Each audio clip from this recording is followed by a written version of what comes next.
Turn around, don't drown. It's spoiler time. What if we were not alone? What if the government fibbed about it? What if you started speaking in tongues? What if you were really good at math? What if you used to be a nun and that for some reason makes this a complex issue? What if Steven Spielberg forgot Enemy of the State existed? What if he tried to mix it with Arrival and Men in Black but forgot to put aliens in it? What if you were physically assaulted by cute woodland creatures? Find out the answers to all this and more in Steven Spielberg's Disclosure Day, now in theaters. I think I nailed it, honestly. That's pretty. Did you write that? Did you get that from somewhere? No, this is all you can. It's in my notebook. Originale. Okay. So we both saw this in theaters, obviously, Yes. and it's very hard to take notes when you're in the theater. Luckily, there Sure. were so few people seeing Disclosure Day in week 3 that it's been out that I was in the very back row, and there were like 2 people 4 rows ahead of me. So I did have my phone on my side, like making little notes. But I got home the next day and just wrote that all in my notebook. I was like, this movie is something. Pretty fucking accurate, if you ask me, for sure.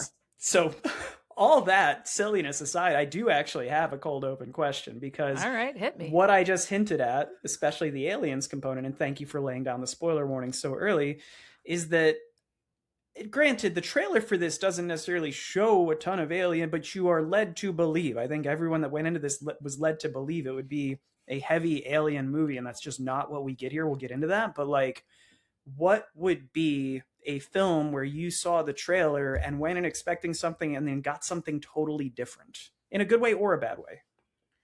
Yeah.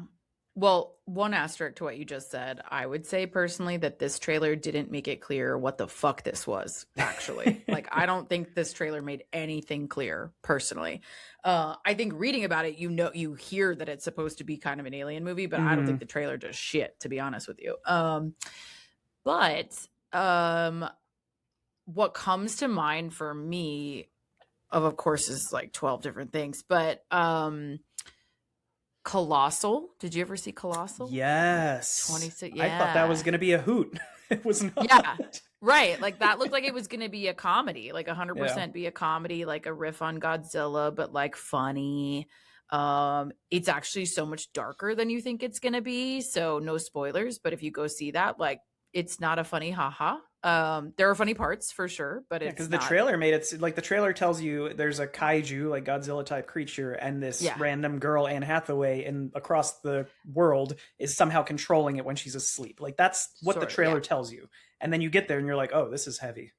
It's heavier than you think, for sure. And I actually really liked it, by the way. I just like, it's just not what you think. Different reasons, and another one that I think is actually better than you expect for this reason as well is Edge of Tomorrow with Tom Cruise and Emily Blunt. We've talked about that a couple of times. We haven't covered it yet. We should, but it's way better than the trailer makes it look. Like the trailer makes it look like it's a generic action movie, whatever. Like it's been done 20 times. I wonder if they had stuck with the original title of Live, Die, Repeat. If that had maybe they didn't want to give that away. As both. Like that's the thing that is. I think the marketing actually fucked this movie quite a bit because it almost had an identity crisis because it was called Edge of Tomorrow, but then on all the the trailer tagline then became Live, Die, Repeat. But then in some places that was the name of it. Like it didn't know what it wanted to be. And I think, it could have been much more interesting if the trailer had alluded to what it ended up being. So I did see it. I saw it in theaters and I was like, this is pretty good. I saw it due to word of mouth. I had no interest, and a friend of mine said, you have to see this. It's pretty damn good. And I liked it. Yeah, it was really good. One that was not like that for a good reason was The Surfer, which this is like a deep cut and only one person I know will know what I'm talking about. It's an Australian film that I saw with our friend Andy that when I was in Australia, and but it is Nicolas Cage as the lead, and it just looks like Nicolas Cage is going to come up against some like surfer baddies and like fight it out with them a little bit. It is so much more fucked up and weird than that. Like I almost want you to watch it. What era of Nicolas Cage are we talking? Like when did this come out? Like in the last couple of years. Like it was brand new when I saw it. So he's like in his 60s fighting surfers in the trailer. Okay, yeah. And like but but he's like not like, he does eventually fight surfers, but that's like not the fucking point of this movie, and it's not really what's happening. Yeah, I almost want you to see it to just report back, because it was fucking wild. Like, it was a wild ride. I was looking over at Andy here and there, and I'm like, the fuck are we watching? Like, this is just Nicolas Cage gotta work, man. Guys gotta work. You just this is not my answer to this, but you just made me think it would be funny if somebody walked into The Rustler thinking it was going to be front to back, like just 2 hours of wrestling, like no plot. But that's not my answer. Okay, what did mine you is get? I think I'm gonna go with, this might again be like out of left field, but if anybody's ever seen It Comes at Night, that was marketed as a true like straight up horror film. It made it seem like it was going to be some sort of zombie infection 28 Days Sure. Later-esque riff. And that's just not what the movie is. It's not even really a spoiler to say this. It actually might make you want to see it more, because there's not really any infected in it. Like, we're so far, it's post-apocalyptic, but it's just these people surviving after whatever happened. And then it's a story about trust. And do you want to, like, how, if you like The Last of Us, like the TV series, and how humanity can be the worst people, like, who do you trust? That's really what it's a movie about. It just happens to have taken place after this post-apocalyptic infection zombie thing. So Wow. So it's all denouement. It's not like there's no exposition. And it's situation. a great movie, but if you go in expecting this action-packed zombie movie, you are going to get none of that. Like, it's not that. Yeah. Okay. I haven't seen it, so good to know. Maybe I will watch worth it. seeing though. It's in Joel Edgerton is in it. He's quite good. Yeah, I knew he was in it, but I haven't seen it. Okay, good to know. All right, kids, watch those movies that don't sound at all like they are. Have fun.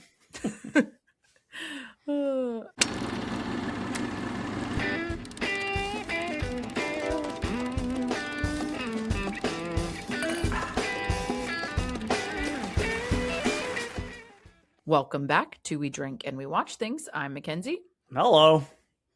I like to mix it up on occasion, you know. It gets a little repetitive. And it always throws me. I'm always like, what's that? Okay. Anyway, that's not your line. No, I'm just kidding. I'm Lemar. All right. There it is. Summer blockbuster month continues with our second to last episode here. It is going to be on Steven Spielberg's Disclosure Day. Here we go. Yeah, interesting film. We are drinking our way through this one as per usual. Lemar designed this one. So what you got for us?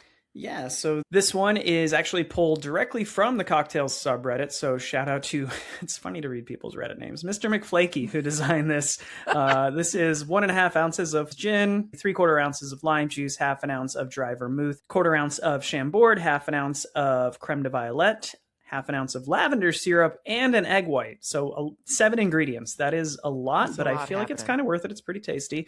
You're going to dry shake all of those ingredients together. So that means no ice. Otherwise, you will get those weird chunky things in your drink.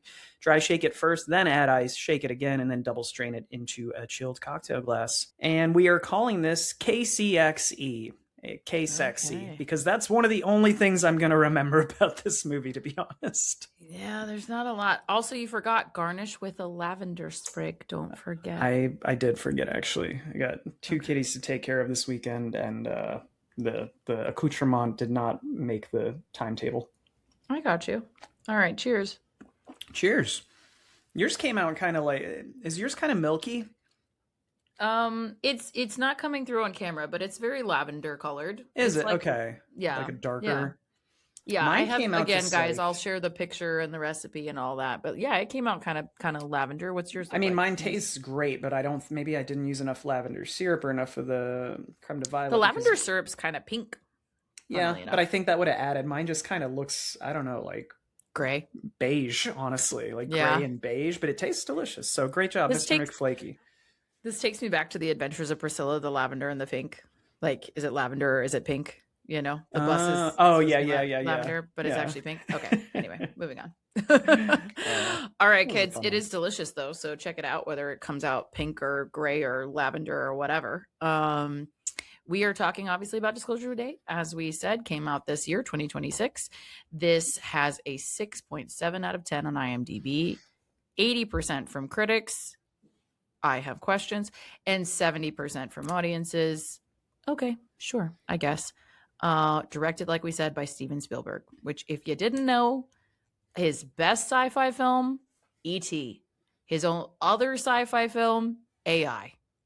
Like he has a formula. ETAI.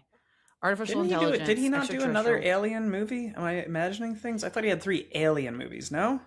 I looked for it. I thought the same. I was like, I Hmm. felt like there were more alien, and not only that, I thought there was more sci-fi in his repertoire. I think some. Sorry, go ahead.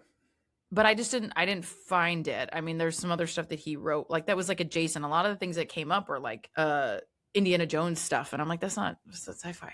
You know? I think sometimes I always think Super 8 is a Spielberg film because it looks like a Spielberg film and it feels like a Spielberg film, but it's not. No. It's J.J. Abrams, isn't it? I think it's Abrams. Yeah. Yeah. Okay. Yeah. So, anyways, what I will say about that is that it is clear that he doesn't do a lot of sci-fi. You know what I'm saying? It's not coming through. And this man is brilliant. Just to be clear, this is not his forte. That's all I'm saying. It's a good-looking movie for the most part. Like it's got Spielberg's style he can in it. shoot anything. Yeah. But the script is questionable. Okay, I'm gonna rein it in. All right, so obviously he's one of our writers here. He's pretty much always credited on his films. This is primarily that he's just bringing the story forward. The story is by him, but our screenplay is done by David Koepp, who does War of the Worlds as well as Jurassic Park, the OG, and a couple, not all, but a couple more of them.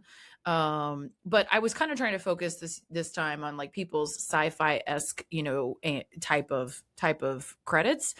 So yeah, he does War of the Worlds, the reboot with Tom Cruise, and then the Jurassic Parks. He did the first Spider-Man. Like obviously Spielberg has great stuff, but he did the first Spider-Man. He also did, and I will plug this every time we talk about David Koepp.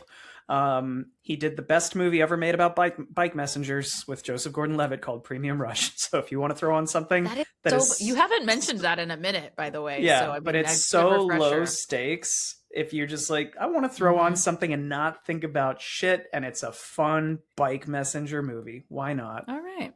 You know the other thing I just realized you haven't mentioned in a while? Dawn of the Dead 2004. God damn it, no. And we just did 2 horror episodes. You just mentioned that. No, Hot Topic. You haven't talked about Hot Topic in your quota required time frame. So I have my catchphrases. Just letting you know. Just letting you know. You're missing the mark there. Okay, so our major cast and crew here, as we know, Emily Blunt is leading the charge here as Margaret Fairchild. She does a great job. I want to be clear that none of my comments apply to Emily Blunt. She does awesome in this film. Her performance is great.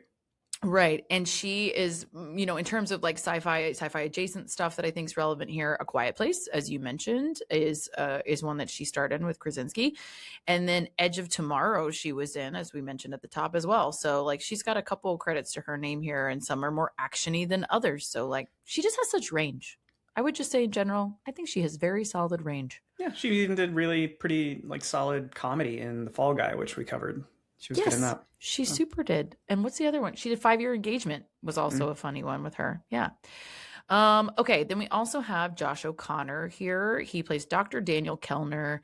He is known most for like Challengers and The Crown that he has done recently. He hasn't done a lot of sci-fi. The closest thing would be like Doctor Who. He was guest starred in, which is obviously a BBC, or maybe not BBC, but it's a British television show. So not a lot of sci-fi credits to his name. This is probably his first big one, really. Yeah. Same can be said for Colin Firth. He like notoriously refuses kind of to do sci-fi fantasy type of stuff. He's avoided it for forever. So this is really his first foray. And I guess if Steven Spielberg calls, you say yes. He plays Noah Scanlon, who is kind of our arch nemesis villain-ish here. Oh, absolutely. Yeah. I say ish because I don't think he does a great job of being villainy, but that's just me. He is most best known, again, not doing a lot of sci-fi, for The King's Speech. That's a big one for him. I disagree. I think he's most well known for The King's Men, where he murders a bunch of people in a church. I mean, he's very well known for that as well, but like not Oscar nominated a la The King's Speech. So, yes, I have that one there as well. It won 100 Oscars, so Kingsman's great.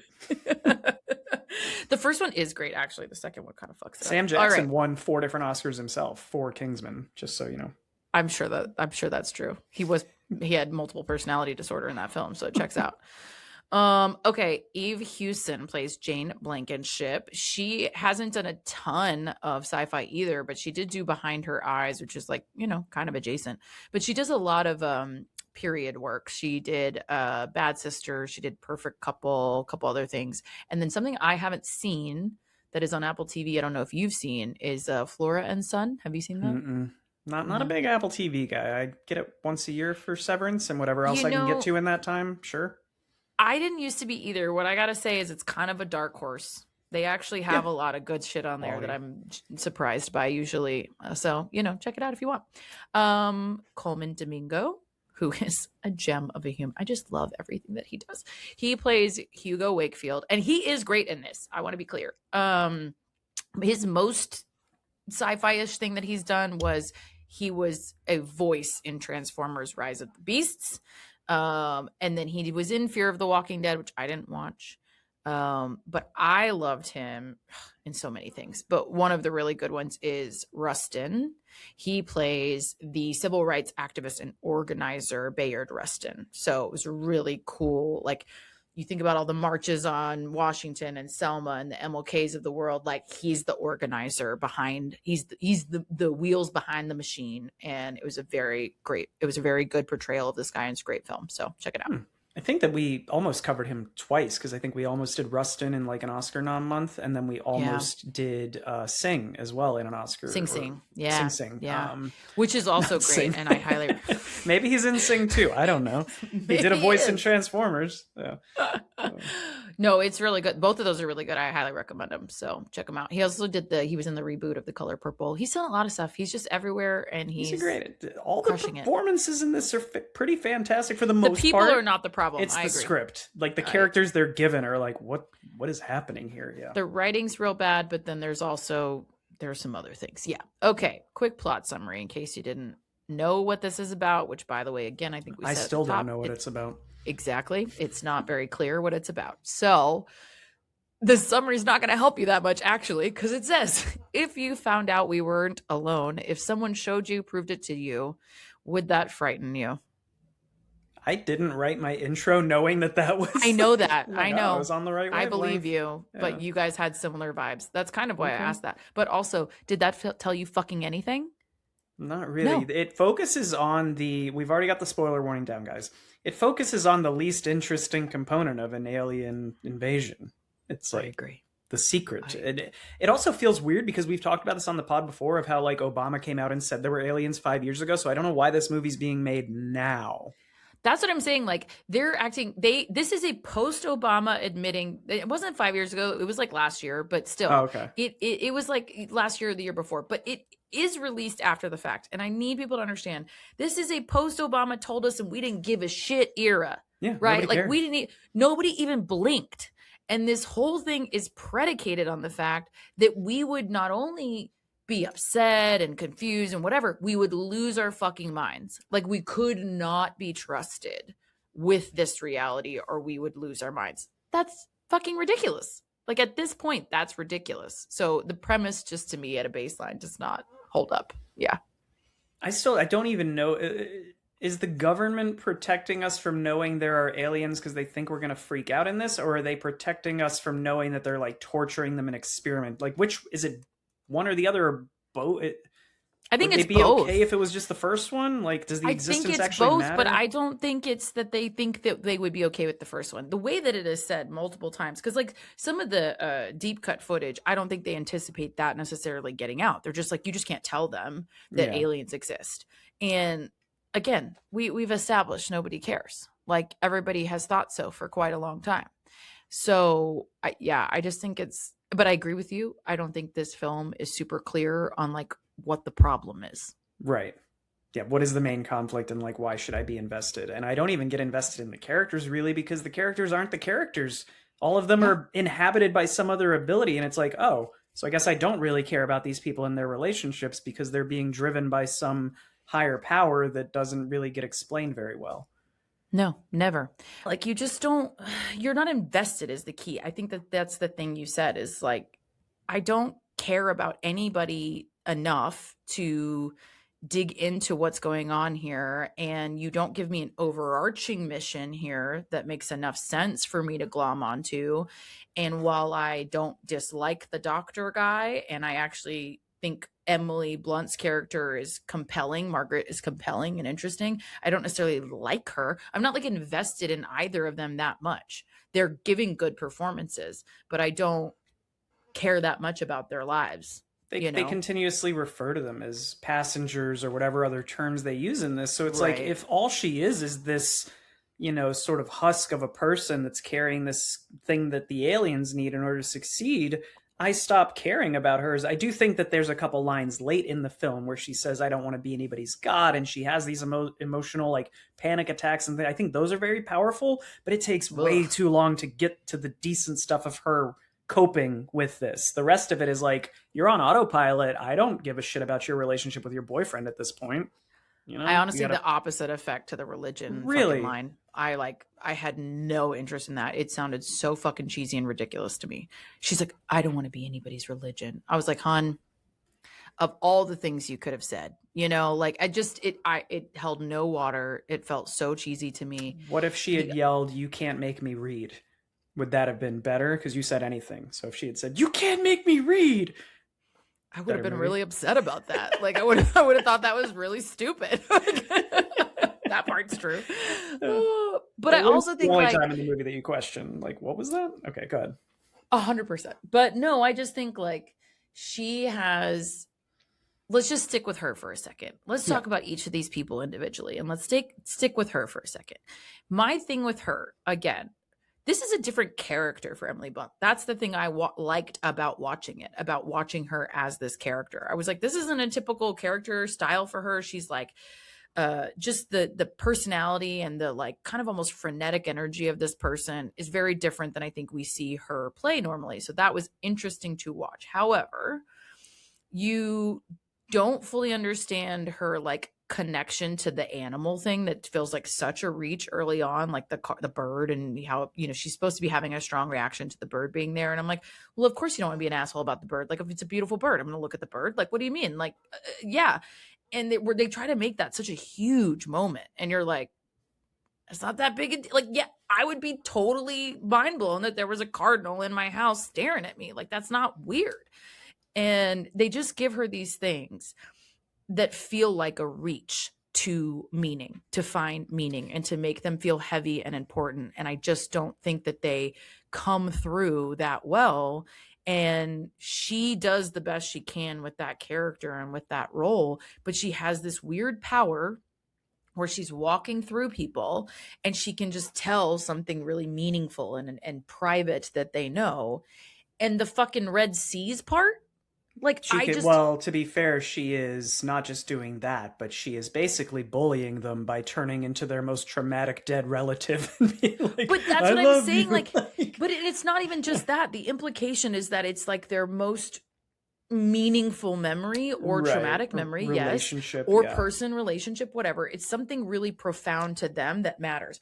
What I think they fuck up with that is that multiple times they just show her looking at them and they see a different person. And you're like, me seeing a different person for a second isn't going to make me like completely check out, because it's almost like it clears, right? Like she moves through, it clears, and then they still don't stop her. There are multiple scenes where this entire SWAT team and Colin Firth and all these people are watching her walk away because she just said a thing as this other entity. And they're like, you know what? Let's let her go until 10 minutes later where we're going to race after her. The rules are so fucking silly in this. So like silly.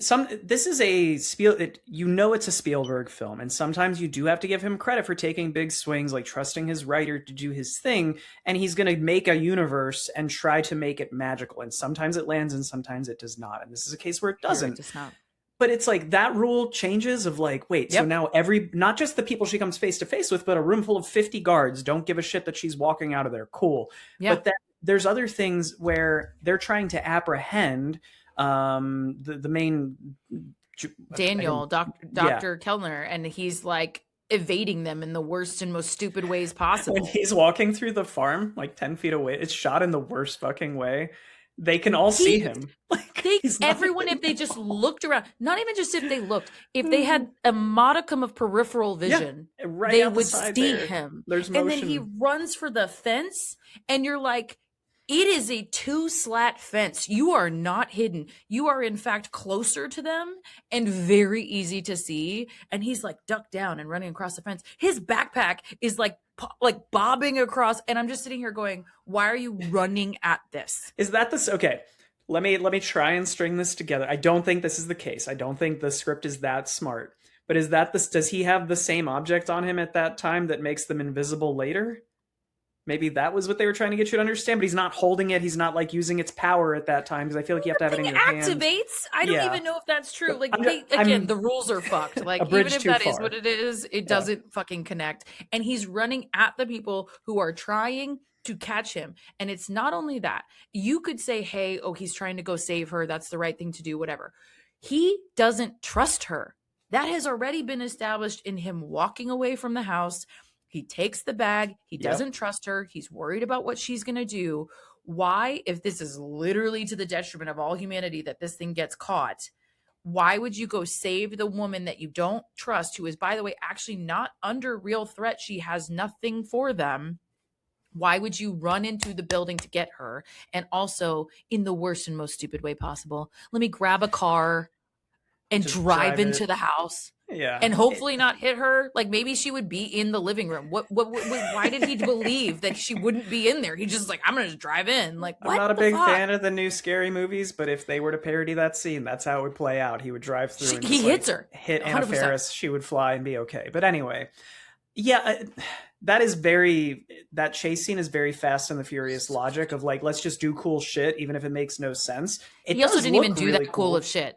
I thought the driving into the house was pretty, like, I was like, oh, I didn't expect that to happen. The driving out at full speed somehow doesn't make any fucking sense. He drives away with the door open and he's like trying to get his backpack off. He looks like a fucking doofus. If you are boosting a car, he's doing it the worst way possible and the door is wide open. And then I fully expected him to do like a cool fucking Yui and it slams the door closed. He couldn't even give me that. I was so disappointed. It's I like that chase sequence. But to go back to the original thing, the logic in this film, in that sequence, right? They are driving away. This group of guards, soldiers, mercenaries, whatever, are shooting their guns through trying to murder them through the rear glass, right? Yep. There's two leaps of logic here. The first one is they drive and almost drive off the cliff. And I'm like, oh, this is actually really smart. You can just drive your car off the cliff and then they will come speeding around the corner and go off the cliff. That's what no, instead the guards stop, get out of the car. Out. Again, don't notice the two humans walking in the forest 10 feet away from them. None of these guys have peripheral vision. Not one of them has apparently. A peripheral. They can't hear. And they're like, it's so fucking stupid. And then a scene later, or not a scene later, but the next time we see them, they're in the hotel and these same group of people that are chasing them break in and they're just apprehending him. I'm like, weren't we trying to kill them a second ago? What's changed? It's just very silly to me. Yes. And they don't surround the hotel to catch them in case they go out the window. There's 40 of you and you all go in the front door. And then when they do catch them, they let them go because she made them feel feelings about people that are dead or not there. And then I'm sorry. I'm talking about when Jane and Daniel are in the hotel and she's supposed to be like, okay, right. Sorry, go ahead. No, I'm just mean in general later shitty rules of like, this is another thing later where like they can get away. People can get away from them. And they do through the stupidest fucking rules that make no sense. And again, like, you can overcome shit. Like you mentioned the Fast and the Furious, right? Fast and the Furious, the first one, is fucking dumb as shit. And I love that shit. It's so good. I love that movie. I could watch it all day long because you give a shit about these people. Like you have been given enough nuggets about each of these people, good and bad, to be invested in what happens to them, even though absurd circumstances happen. I've been in the passenger seat with Dom Toretto for like 24 years, so I'm in. We're all family, man. We're in. I just like they're cheesy lines. There's like terrible acting. There's ridiculous stunts. Like, but you are invested in these people, so you let it slide. Yeah. And I just think that's the crux of the matter here. Is like the most interesting person you mentioned taking too long to get somewhere. The most interesting person to me is Coleman Domingo's character, who is the glue, right? And you get him, you get spurts of him, of course, like trying to guide them to where they need to be. I feel like you need more of him because he's the only one that I care about. And if we rewrote this from the perspective of who he is, what he knows, what he's battling, and these two were ancillary, I think that automatically becomes more interesting. Somebody, And instead we're getting the least of him. Somebody on Reddit, again, credit to the Reddit threads, I don't know the person's name, but somebody said this movie would have been so much more interesting if it had started 2 weeks before the movie started, and we get him and Daniel at this place learning all this stuff and deciding to take it, like this whole playing out of realizing, oh, I'm getting messages. You've missed a key plot point that makes you dig in. I agree. Because for the most part, this film, if it was an hour and 45, it would be a better movie, but it just takes so long in leaving you in the dark as a viewer of it's just Coleman Domingo acting his ass off. But if any of the actors in this were bad, this would be a sci-fi original film. It would be so nonsensical, and he's doing his best with this delivery, but it's just anytime he's on screen, it's like, okay, so he knows more than them, but we're not allowed to know why, and we're not allowed to know where they're going. He just says like everything will work. It's a lot of us just trusting the process for like the first 90 something minutes of the movie, and it's just frustrating. I found myself looking at my phone an hour and 15 minutes in, like, how much longer is this shit, you know? Totally. And it's long. It's a long film, and you're just going like, when is this going to end? And my buddy and I saw it together, and we were just like, at the end, we were like, you got to be fucking kidding me. But we looked over a couple of times, and we were both like, what is happening? And it was one of those things where it's this huge, big budget film, big release, blah, blah, blah. And to be honest with you, from the trailer, I did not want to see it. I did not want to see it. I was not even going to go out of my way to see it. But I was seeing such divisive reviews one way or the other. Morbid curiosity. So then it became kind of this morbid curiosity. And that's when I messaged you, actually, and I was like, I just saw it, and if we want to do it, we're going to have some thoughts. And so I think the thing for me was that there is just, I don't know who this hits for, because all the reviews that I saw that were positive didn't make sense to me. Like, the things that they were saying were good about it. I'm like, again, it's like, did we watch the same movie? Like, I don't think that was there. And one of the things that was called out in particular was Spielberg's use of like childlike adulthood wonder and going back to a state of wonder and appreciation of the mystical and almost biblical, and that this dynamic between Margaret and Daniel is this almost like biblical coronation of their like connection. No, absolutely not. Like, there's none of that to me is there. And it was like, they're trying to like, you're supposed to rediscover your childlike wonder against the backdrop of this World War III high stakes shit happening in the background. That's the other thing.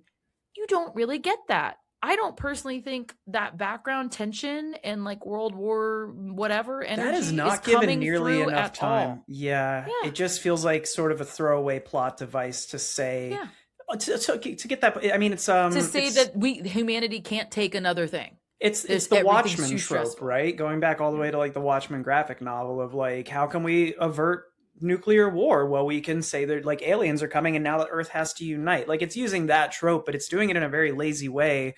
And it's almost too subtle. Like, they mention it, but I'm like, nobody seems scared. Everyone seems fucking fine with this. It barely gets mentioned. Yeah. It's like people have normalized that the world is on fire. Oh wait, that's our life. But anyways, like, I get it. Like, we want to understand that there's some external pressure here, but they just don't connect those dots at all to me. Right. And like, one of the things I would say, just to not rag on it 100% of the time, is that one of the few things that I thought was compelling about the alien invasion being something that would really upset humanity is, to your earlier point, the torture. Like, yes, that video was rough. The torture of these captured aliens is so wrong. And there are tendrils there of something really good. You know what I mean? That could have made this movie really good, because I think there is this empathy and this human reaction to this is fundamentally wrong. That is an other, right? That is a thing that I don't understand. That's a creature. It's an alien. It's a whatever you want to call it. When humans see something as other, they often fear it, right? This isn't that dynamic. This is the other that you are afraid for, that you want to protect, that you are concerned for. And that to me is the thing that they could have leaned into of this is why humanity can't deal with this, because we did this wrong, because we are the bad guys and we tortured them. And there's a little bit of that, don't get me wrong, but they don't spend enough time with that. Like that's, Right.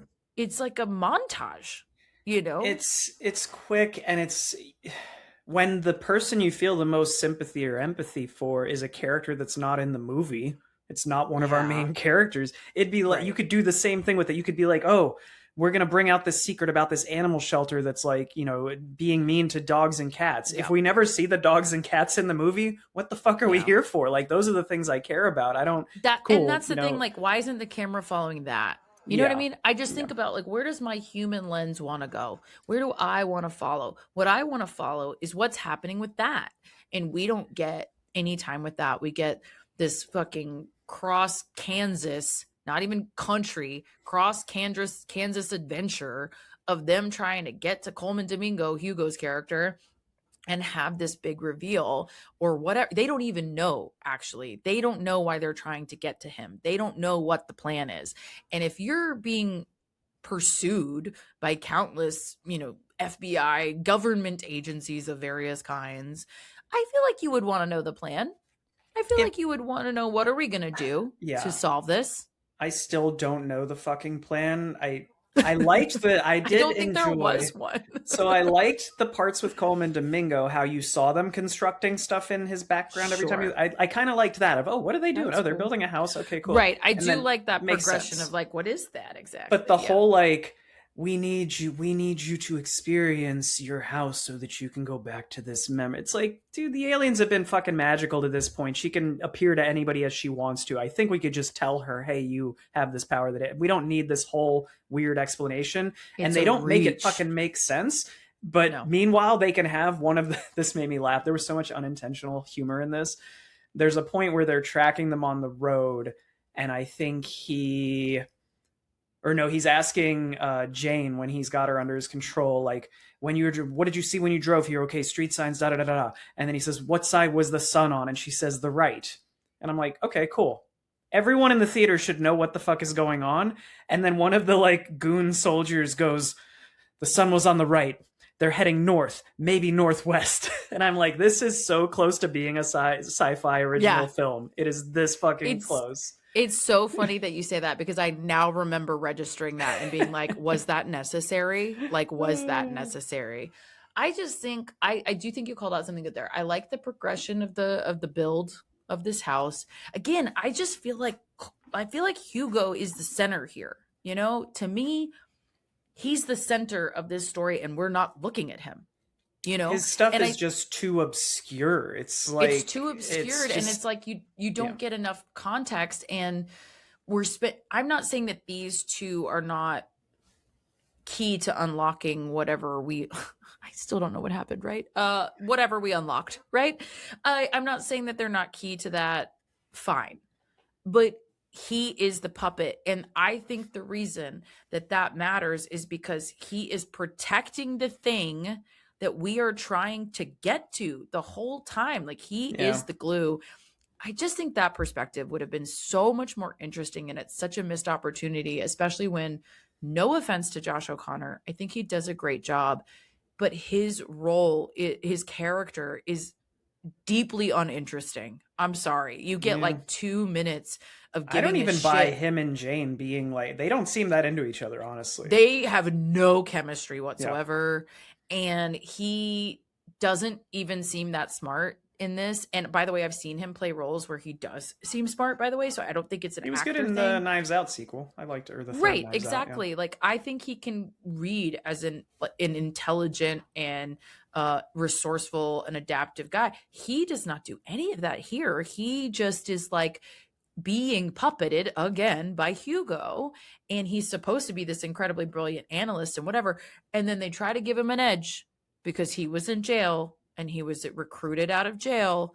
And I was like, guys, I'm so For bored. cyber crimes, that's not real jail. It's white collar crime. Like it doesn't make him edgy. Yeah. The hoodie doesn't do it. He's you know in what I there mean? with Like stock traders and like. that's what I'm saying. Like you went to the Martha Stewart jail. Like I don't want to hear about it.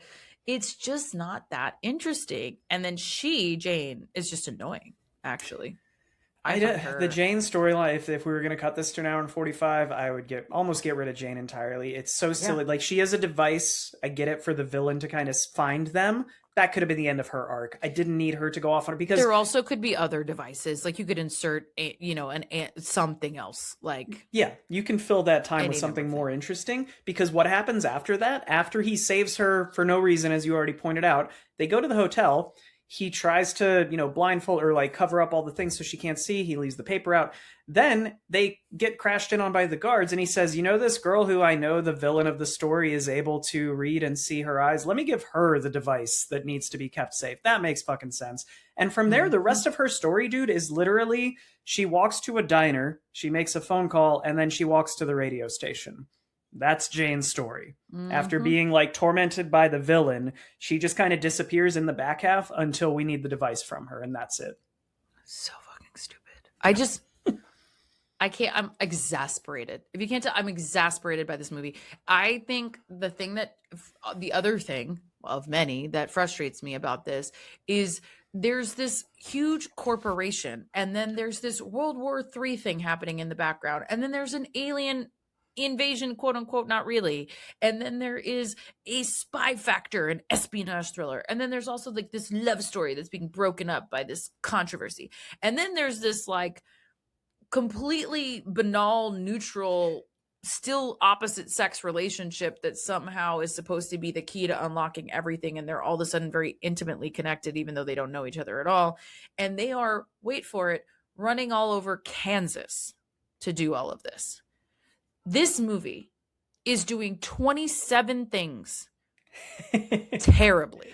Like I think it does like one or two well out of the 27, but that's not a great batting average. Yeah. I just think your intro was so good because exactly that. It's like, what if this? What if that? What if this? What if that? You are jumping all over the place. This movie does not know what the fuck it wants to be. It wants to be a thriller. It wants to be a sci-fi. It wants to be a love story. It wants to be a best friend story. It wants to be an action thriller. It wants to be a villain arc for fucking Colin Firth. It's not doing any of them well because it's trying to do all of them. And honestly, if you had pitched me like 2 years ago and said, hey, we kind of want to do like, what if we did Enemy of the State, like a spy thriller where this person has a secret and they're trying to like keep it away and they're being chased by the government, but there's aliens involved. Cool. That sounds awesome. Let's get it written out. It's just, it does, because you can involve alien technology and there can be special abilities and stuff. But the way this goes about it, it has nothing to do with aliens. Spielberg you mentioned before, who is this movie for? And Spielberg's movies always walk this line of they kind of want to be kid friendly, but they're adult movies. Like he's almost making Disney films for adults in some cases. Like he wants that same whimsy, but in this case, it just, the universe collapses in on itself. I think he has this like idealistic nature to him, and he wants to tell these rooted in romantic capital R, not romance as in love story, romantic capital R themes, meaning there are these idealistic themes, there's this overarching optimism to it. There's this overarching like belief and faith in humanity and empathy and these human values. And there's nothing wrong with any of that, to be super clear. But then I agree with you. He tries to translate them into these harder contexts. And that is where it doesn't really work most of the time, because you're like, this is above a PG grade, right? Like this is not a PG concept that you are trying to make. Was the movie rated PG-13 or R? I think it's PG-13. Because they do say fuck once. I clocked that. And then at some point in the car, she goes, fuck. So I think they got their one fuck. So I think it was PG-13. But just... Yeah, it is. Yeah, okay. It's PG-13. And by the way, anytime you Google it, the little cardinal comes up. Have you experienced that yet? No, I have not. Because the bird's going to look at you and it's going to change your life and it's going to open all this access to like aliens are here. I mean, props to the marketing team. They got people to the theater to see it. So I mean, they did, because I mean, we didn't talk about this, but the budget was, pretty solid in terms of returns. It was a $115 million budget, and it's made 221.4 million back. Now that, to be fair, It's often not doesn't great, include yeah. marketing, so it's not like a, you know, really profitable film yet, but it's making its money back at least. But I don't think like somebody gave him this huge budget, and I just think like we talked about Obsession last week, for example, right? That was less than $1 million. It was very well shot. This movie, I would say, as we said before, is well shot, but Except for the fence scene. except for the fence scene, which is a fucking crock of shit. You got to be kidding me. But yeah, it's well shot, and so, but it had this insane budget, and look how it just, in my opinion, fell on its face.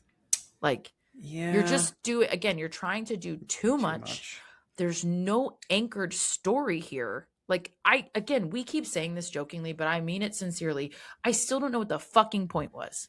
It's also the action scenes feel forced into here to make the movie more interesting, because there's like nothing happening. It's just they get to a place, the bad guys show up, they escape. They get to a place, the bad guys show up. Like, the train scene is really cool. In any other movie, I would have loved it, but like, it just feels forced. Like, why is that in here? As well as some of the comedy. Like, the humor in this did not land for me at all. Why are we having this scene where they try to run over the phone 3 times and she gets out and stomps it? Why are we having this scene where they're on the bus and he sees her face on the billboard and looks at her? Like, it is so, like, the comedy is just not hitting for me in this. It's not, and her boyfriend kind of sucks too. I forgot to mention that. He's not a great character.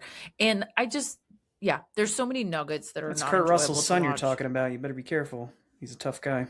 I'll tell him to his face, bitch. Anyways, I just think it's one of those things where, again, they're just trying to make several things happen and none of them are being done well. The one thing that I thought was like both funny and also the most realistic was the one like SWAT, FBI, whatever fucking, I keep saying SWAT because that's the energy they're giving, but CIA, whatever the hell they are.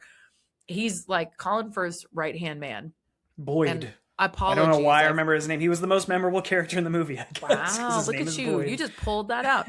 I should have looked for that actor, because he, by the way, is the only one who got a role that to me made any kind of fucking sense in terms of consistency. He's the heavy. Because he is the heavy, but he also completely commits to the bit the entire time. Yeah. And he's the only one who doesn't fall prey to this bullshit like she has whatever, a connection to a random person in your life, and now you're going to just stop trying to arrest her. I think Boyd's just a really lonely man. He doesn't have anybody he's ever loved. Makes you a really good cop, I guess. I don't know. But like, he was just like, guys, are we really not going to go after? Like, that would be me. I would be Boyd in this scenario. I'd be like, what the fuck are we doing? She's just going to walk out, and he's so upset. It's the most believable thing. But then also the other most believable moment of his that I think is fucking hysterical is in the very last scene, when we get to this climax, which we can talk about in a second because it's the most bullshit climax I've ever seen. But he gets there and he's in the studio and he's like, fuck it. It's like, I mean, it's Are you like talking about Colin Firth? No, when he's like, well, both of them. But Boyd is like, I give up. I fucking give up. Like, none of y'all want to catch these people. None of y'all want to do anything about this. They walk out. Yeah. The alien's right there. We could do all the things we need to do. The cameras aren't on yet. And he's just like, fuck it. And it is the peak of like a government employee on their last day just being like, I don't give a shit. I'm off the payroll. Like, I don't. Colin Firth is just like, it's been a long day. And he sits down. And I thought there was a missed opportunity because I assumed you're talking about Boyd and how he is just like, he is the soldier of this bunch, like just hyper laser focused. He's been shooting at them the whole time. I thought when he got to the studio, and even when Colin Firth says like, we're done, let me sit down. And Boyd's like, you're really not going to do anything? And he's just looks at him and shrugs him off. I thought Boyd should have like pulled a gun and tried to shoot the alien, and like some alien magic would have like killed him. That's why I think it's unintentionally funny, because he's like, you know what? You're right. I quit. Like, okay, bye. And he just takes the soldiers. Yeah. See you. But also for the plot, it's fucking terrible, because this is the one fanatical guy who would be getting his gun off at this exact moment. And he doesn't. Right. Like, I mean, I don't know. So let's talk about the climax, because let's just get there, because it's the biggest crock of shit I've ever seen. Well, before we get to the negative, I will say the only really good thing about the climax is the news anchor in that segment crushes it. That might be the best actress or actor in the film. Emily Blunt Oh, aside. where she is giving the like live. She's walking yes, it through. Yes, that felt more real than any other part of this movie. You know what? While you're talking, I'm gonna look her up because we need to shout her out. We need to give her some right. credit. We'll get all to all the negatives in a second, but her emotions, like it feels like you're listening to somebody actually watching footage, and you're not in the room there with them, and they're like walking you through their emotions, and it is so real. I think I could be wrong, but I think it's Hetty Ann Park. And because I can't remember the character name, there's a lot of characters listed here. I think that's her, and I agree with you because she's giving actually that's also the best writing of the whole film, right? Yeah. Because it is the most realistic reaction you would have to, and be an incredible professional, by the way, to be able to deal with that in the moment, a la Walter Cronkite. You know what I'm saying? Like, this is a very credible journalist who is having a human and emotional reaction to what she's seeing, and she's at a loss for words at this pivotal moment in literally human history. And I agree with you. The performance is incredible, but the writing is good because it's so believable. I agree with that. That part that's how people would talk, or how people that's how you would talk your way through that at the best you could. That's how you would want to. I want to make sure we give. I think so. It might be your name. I'm looking at pictures. I think it's Courtney Grace. So I think we got it right with one of those two. I hope that we got it with our two guesses. I don't know that I'm 100% right, but that kind of looks like the end to me. But anyway, let's get to the negatives of the ending and how it just sort of like, again, does it. I think that there's parts that I like as far as the news. Like, I think the report and the videos getting played goes on a little too long. Like, I feel like you could do that. I do like her talking us through it, but I feel like that sequence is like 10 minutes long when it could have been like 5.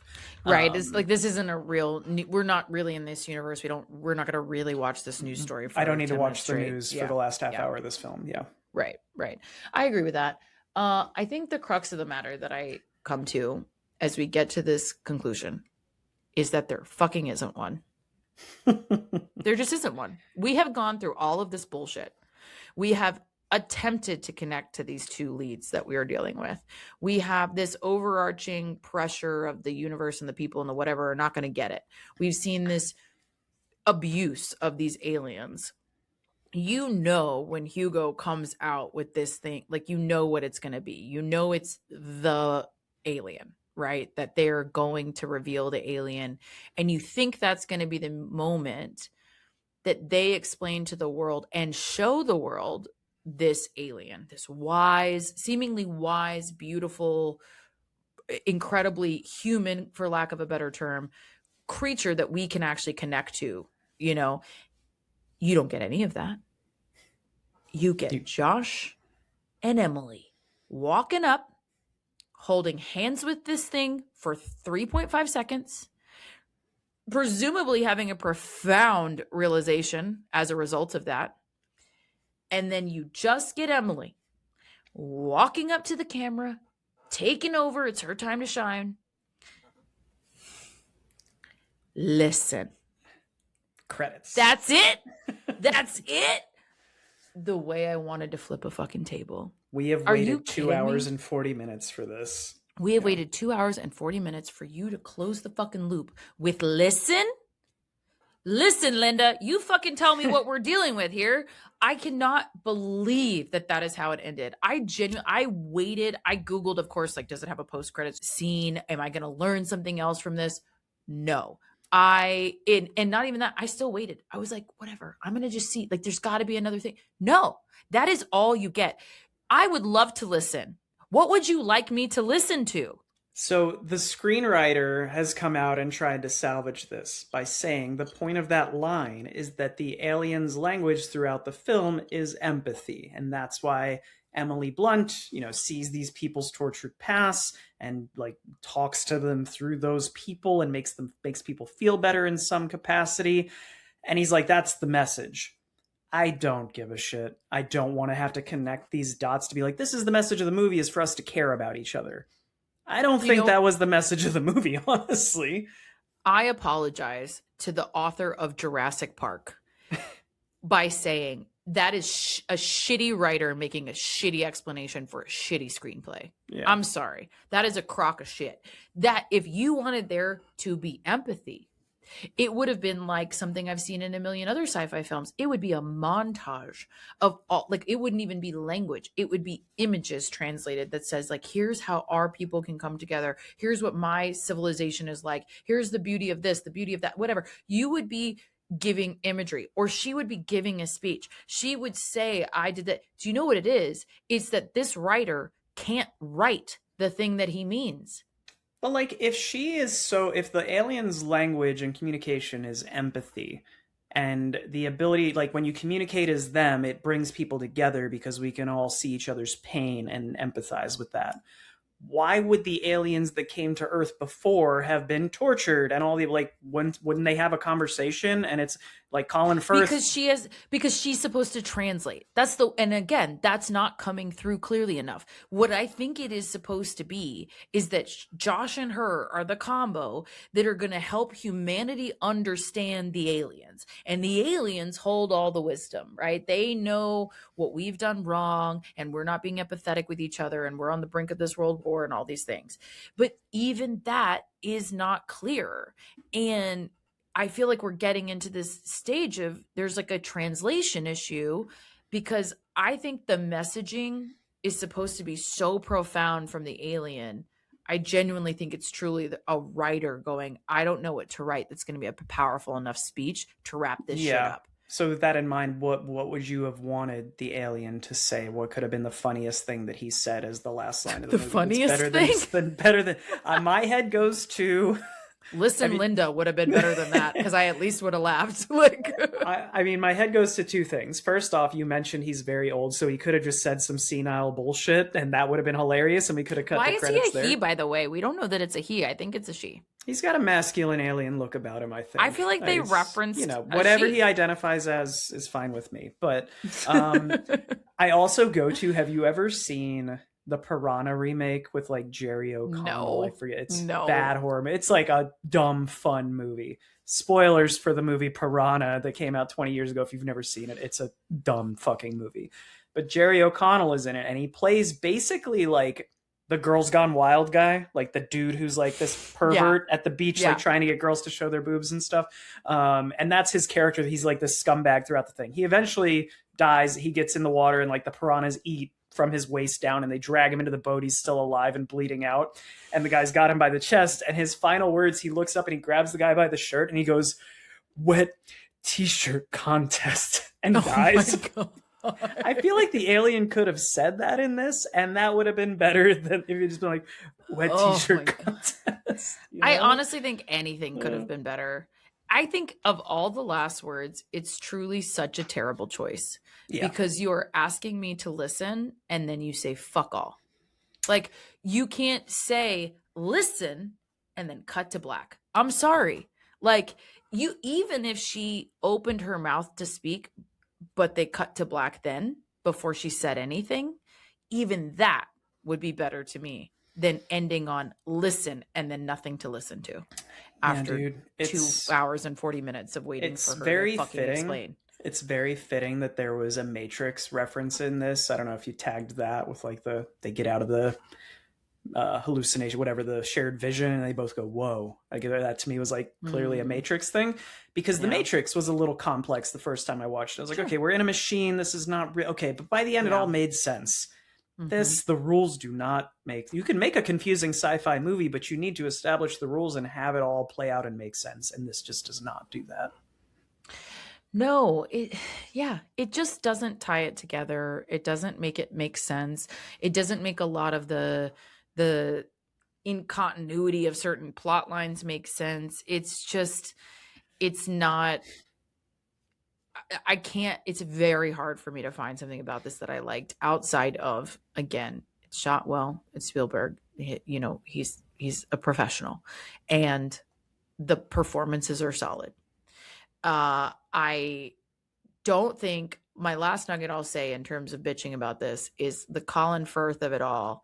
Yes, he's a villain, but I don't think he's that compelling as a villain, not because Colin Firth can't do that, but because he folds at multiple points where I don't think you would if you felt as strongly as he seems to about his cause. And he is very much on the ideological opposite of Hugo's character. And that is interesting to me. That's compelling to me. Why? Why do you believe that?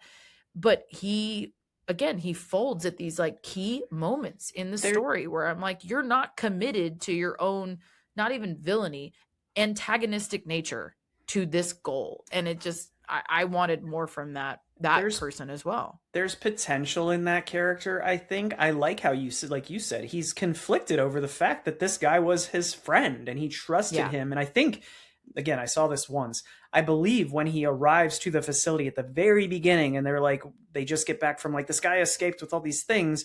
He said, I'm pretty sure he says, "Get me Hugo." Like he's like his go-to. He trusts him. He needs to talk about this. And then they're like, he was the defector. Right. So there is so much potential to play with that dynamic. And I do think some of the interrogation scenes, like him talking to Jane, Colin Firth is very imposing in that scene. But to your point, this character should be more he's a government employee working at this secret thing. And yes, he's tortured aliens. So I guess that makes him darker. But he shouldn't be this snidely whiplash, like I'm the most evil man in the universe and I'm going to kill anybody that gets in my way. And then also on the flip side of that, not deliver on that. Because that's the thing. He's more powerful in theory from what you're shown from all of these government agencies. He's talking to basically the Joint Chiefs and he's talking to the CIA and the NSA and he's running all of it. And he's telling them all to bend to his will, which is to shut this shit down. And he's clearly being given the autonomy to do this. This is like a very like Project Hail Mary type of character, but like the bad version, right? And but then he doesn't deliver on that. He does not deliver on this as the villainy or even just, again, the deep conviction that this is the wrong thing to do. He caves on it and it makes it unrealistic. I think my overall, like bringing us home here for me anyway, like my overall take is just, that's a Spielbergism. I think when Spielberg makes PG-13 films that have this vibe, you're not going to get that like death and nobody's going to get shot in the fucking head during this government conspiracy film. It's not Enemy of the State. You can't do that in a Spielberg PG-13. And I think to his detriment sometimes, like he's made some incredible films, but you just mentioned Obsession earlier. That's an 8.0 on IMDb. That's Curry Barker's second movie. I'm not saying that he's going to be, 10 for 10 a decade from now, but do you know out of Steven Spielberg's, I think he's got 58 directing credits. Can you guess how many of those are rated over an 8.0 on IMDb? Out of 58, how many do you think?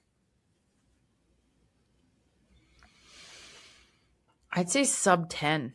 Yeah, it's 7 movies. And it's like, not to say that he doesn't make good movies, but I think when you go into Spielberg's, it's hard to be. Yeah. We expect greatness and excellence because of the cream of the crop. But a lot of times Steven Spielberg, which it's not a bad thing, but he's just Americana. Like he's going to give you a decent enough film. It's going to give you some decent moments, some magic, but it's just not always going to land. And this is just one of the ones that I think kind of bombs, honestly. I also wonder, how much of our reverence for certain filmmakers, not just speaking to Steven Spielberg, is about longevity and consistency versus excellence.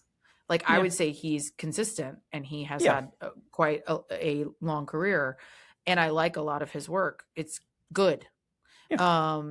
And again, the shooting and, some of the production design is always very strong, but is it all excellent? And I think to your point, that's how you end up with the, 7 of those being over 8.0. But I think the crux of the matter here for this film, and I agree, we can take it home.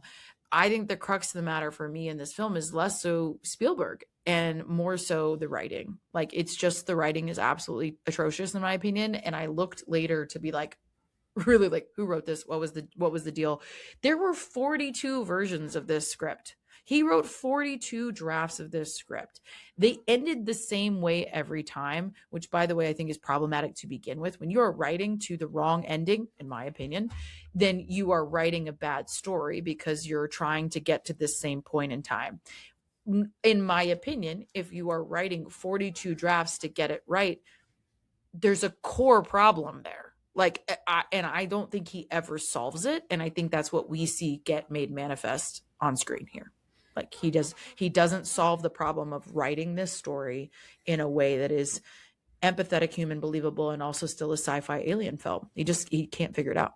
Yeah, it's the screenwriting on the front end. I think it's the editing on the back end. The movie's bloated. And one thing we didn't mention is like John Williams came out of retirement for this. Do we think this is going to be John Williams' last score? Is this? Like, I mean, if I'm John Williams, I'm gonna right. Like if I'm John Williams, I'm like, JK, I'm gonna do at least one more because like this can't. Hey be Steve, are you gonna do another Jurassic Park? Because maybe I can provide some music. You know.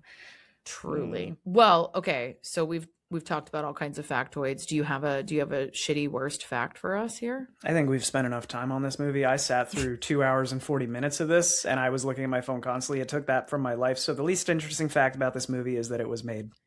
The end. Oh, that's excellent. Actually, yeah. I think that's great. Do we still give a golden garnish for a shit I was movie? about to ask you, can we give a golden garnish in this I'm going to give context? it to that news anchor that gets like 10 minutes of screen time. I think she's fucking incredible, and hopefully she gets more roles from that, you know?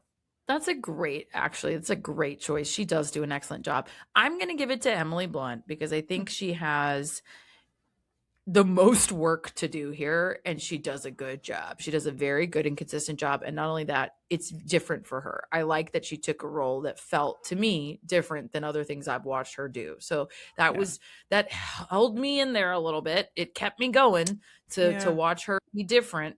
It didn't do it all, but it was, it was an anchor point for me at least a little. I'm not going to add any more time to our runtime here today, but you guys, if you liked this or you liked Blunt's performance, go look up the commitment that she had before to prep for this, because I think she really did show commitment to this role. So and an anti-AI vibe that I deeply respect as well. Yeah. Okay, so what's your rating? We can be quick. We've explained this movie is not. I mean, it's bad. It's not one of the worst films I've ever seen. It's tremendously unremarkable, which is just not what you expect from Spielberg.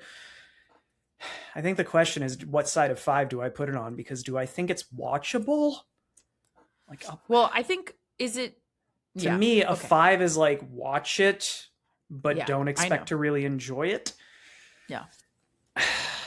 I guess I'll give it a 5, maybe a 5.5, but like, see, I'm on the side of like, don't waste your time.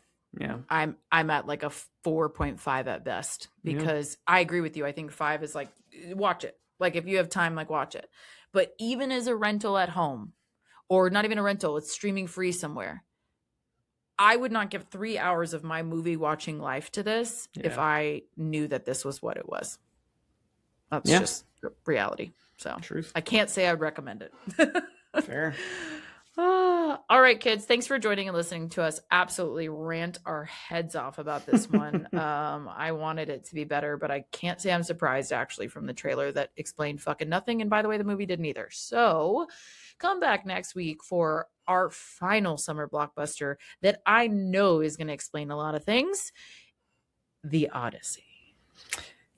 People are like feeling a way about this. I don't get it. I'm curious. I think the movie's gonna be great. What's the feeling? I mean, not to like go. Oh, we can cut this. All I know is, I mean, I haven't. Lemar. What are you talking about? I haven't taken a deep dive, but apparently, like the trailer itself has a lot of thumbs down, and I don't know why. Like, do people not know about the Odyssey? Like, it's a Greek epic. I don't know. The trailer doesn't have to make a ton of sense. Like it's all over the fucking place because it's an epic novel, like your book. Well, at least to me, it makes perfect sense because I know the story, so that's interesting. If you guys didn't already know, am a fucking nerd, so I am very excited about this. But I also recently recommended various translations of the Odyssey. If you feel so inclined to read it beforehand, maybe I will share that on our stories as well, because I do think this is a beautiful piece of epic poetry, and there are different translations for different styles, and I think it'll help you understand what's about to happen in this movie. So I'm super fucking excited about it, to be honest. I am, fun fact, I don't even know if I've told you this, I am driving 3.5 hours, probably 4-ish hours, to see this in 70 millimeter IMAX. Ooh, Dallas? Because I've never done that before, actually. Seen a 70 millimeter IMAX. I'm very excited, and that's the only one in Texas. So, I'll have a lot to report back. Nice. It'll be an interesting episode. We'll see. Yeah. All right, kids. In the meantime, though, In the meantime, follow us on our socials. We drink and we watch things, mainly on Instagram. Leave us a comment, DM. We'll talk about you on the pod. We got a lot of love for our Mortal Kombat 2 reel, where we were talking about our favorite characters. So shout out, it's Stephen B, who Reptile man. We didn't even mention Reptile. We didn't even talk about it at all. That's so the last time we saw Reptile, I think, was in the original Mortal Kombat. Yeah, the 95 one, right? Yeah, 95. Yeah. And then Pembertoni, as always, obviously M. Bison, best Mortal Kombat character of all time. Probably excited for the Street Fighter remake. We'll see how that. I wonder if that'll be better than Mortal Kombat remake. We'll see. I don't know. I'm reticent to find out, but I imagine I will. All right, kids. For now, go have a drink and watch a thing. Cheers. Cheers.